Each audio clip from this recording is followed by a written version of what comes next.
श्रीधाम वृंदावन में जो गोविंद देव जी का मंदिर है, सिंहपुर हनुमान जी के ऊपर में पुराना गोविंद देव जी का मंदिर, कहते ये 7 मंजिल का था मंदिर। कितना था? 7वीं मंजिल पर इसका शिखर था।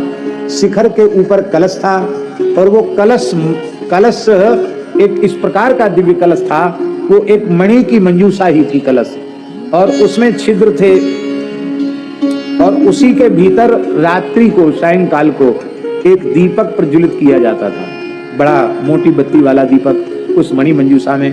तो वो जो शिखर था गोविंद देव जी का, कलश में दीप प्रज्वलित किया जाता था, और वो मणि का कलश था, और उसमें जब दीप प्रज्वलित किया जाता था तो उसका प्रकाश कुछ आकाश में चमक रहा है, ऐसा प्रकाश वृंदावन में तो फैलता ही था, दिल्ली में बादशाह को दिखाई पड़ता था कि ये क्या चमकता ही शोर।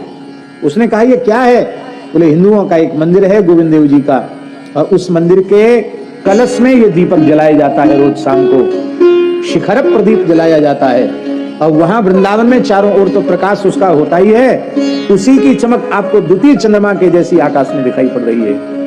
औरंगजेब ने जब ये जाना तो उसने आदेश दिया कि इस मंदिर को ध्वस्त कर दो, तोड़ दो उसको। सेना यहाँ ही मंदिर तोड़ने लगी। बादशाह की सेना आकर मंदिर को नष्ट भ्रष्ट करेगी, इसके लिए ठाकुर जी को सुरक्षित स्थान में ले जाया गया। मंदिर में ठाकुर जी नहीं थे, पर मंदिर को तोड़ना आरंभ कर दिया। तो नीचे हनुमान जी, सिंहपुर के हनुमान जी, ये भी ऐतिहासिक हनुमान जी हैं। हनुमान जी ने भगवान से कहा आपका मंदिर तोड़ रहा है, आप चुप बैठे, मुझे आज्ञा दीजिए, मैं इसको दंड दूं। भगवान चुप हो गए। तो बोले नहीं, एक मंजिल टूट गया, दूसरा मंजिल टूट गया, तीसरी मंजिल टूट गया।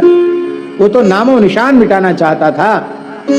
हनुमान जी थोड़े नाराज हो गए। भगवान आप आज्ञा क्यों नहीं देते? मैं आपकी बिना आज्ञा के कुछ कर नहीं सकता, आप आज्ञा क्यों नहीं देते?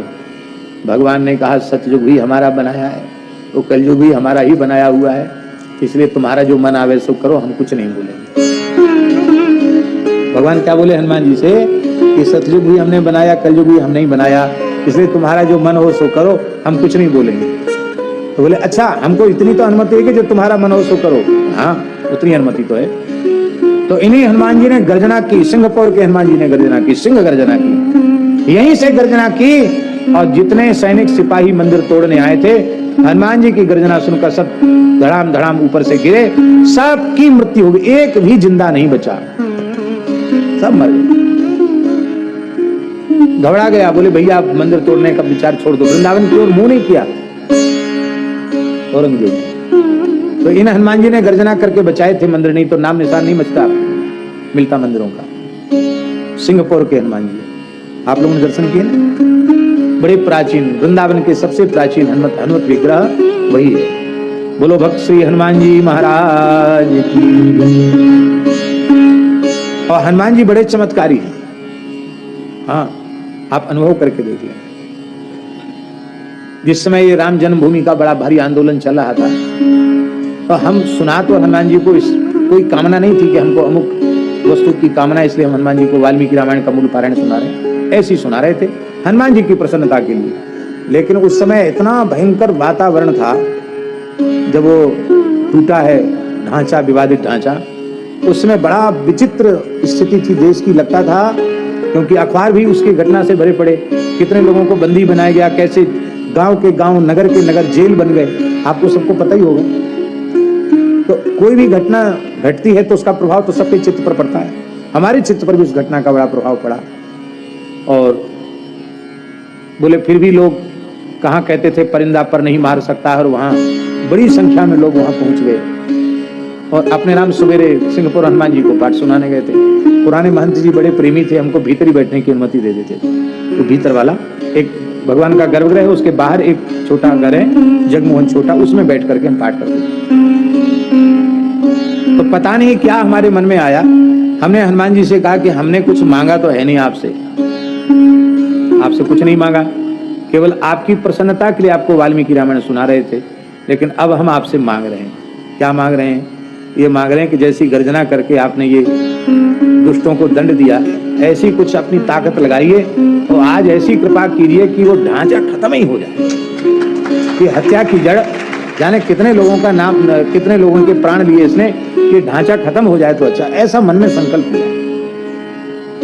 और सवेरे से बैठे थे पाठ करने, गुरुजी 93 सर्ग 95 सर्ग का पाठ किया एक दिन में, जबकि 55-60 सर्ग करने से भी नवाब वाली विधि पूरी हो जाती। और ऐसी धुन चढ़ गई, मैंने कहा समाचार कुछ ना कुछ मिले।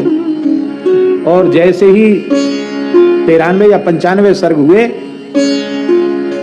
पुराने वाले महंत जी आए, उन्होंने कहा अरे तुमने सुनी एक बात? महाराज जी क्या गया? अरे बोलो मस्जिद टूट गई, बाबरी ढांचा टूट गया। तो हमने अध्याय पूरा किया, जय हनुमान जी महाराज की।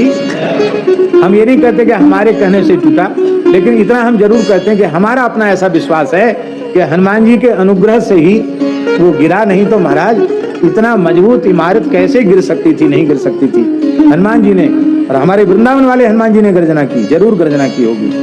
तब वो टूट गया ढांचा और राम जी को कुछ दिन तो टेंट में रहना पड़ा। लेकिन अब एक ऐसा दिव्य भव्य श्री राम मंदिर बन रहा है कि हम जैसा सुनते हैं और महापुरुष बताते हैं, उसके अनुसार पूरे संसार का अद्वितीय मंदिर होगा वो। इतना बृहद, इतना विशाल, इतना सुंदरतम मंदिर होगा। और अब उसकी मंदिर की एक विशिष्ट पूजा अर्चना की पद्धति भी तैयार की जा रही है। श्री राम जी की पूजा शास्त्रीय पद्धति से हो, उसकी विधि भी तैयार की जा रही है। भगवान की बड़ी कृपा है। 2024 में ये जनवरी में ही भगवान अपने भव्य मंदिर गृह में विराजमान हो जाएंगे। तारीख अभी पूरी खुलकर सामने नहीं आई है। आ गई 22 जनवरी आ गई। अच्छा चलो ठीक। अब हम वैसे समाचार नहीं सुनते तो हमको पता नहीं होगा, लेकिन जनवरी में होगा राम मंदिर का भव्य महोत्सव होगा। आज अखबार में एक बात तो लिखी थी कि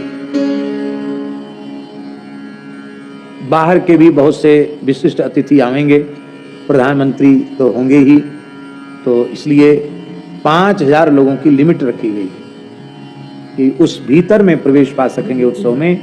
गिनती के 5000 लोग।